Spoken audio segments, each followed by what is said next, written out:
আসসালামু আলাইকুম রহমতুল্লাহ। পৌরসভার একদম প্রাণকেন্দ্র আমাদের ১ নং ওয়ার্ড সাধুপাড়া।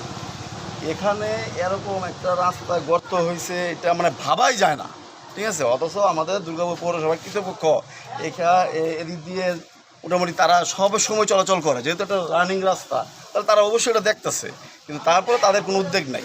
এই দেখেন অটোগুলো আসতেছে, কতটা ভয়ঙ্কর পরিবেশ আসতেছে, যে কোনো সময় অটোটা উল্টে যেতে পারে, তারপরে তারা এটার কিছু উদাসীন। তাই আমি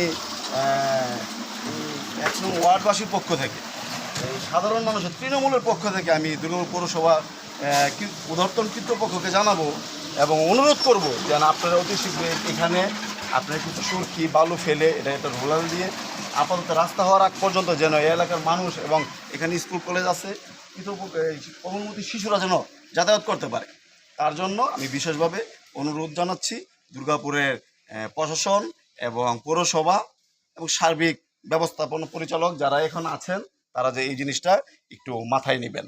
আর এখান দিয়ে মানে মানুষ যাওয়ার জন্য আমি আমার নিজের প্রচেষ্টায় একটা করে বালুর বস্তা দিয়ে দিয়েছি, যে শুধু মানুষ চলাচল করতে পারে।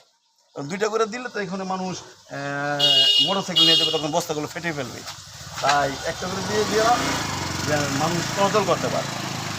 আসসালামু আলাইকুম রহমতুল্লাহ।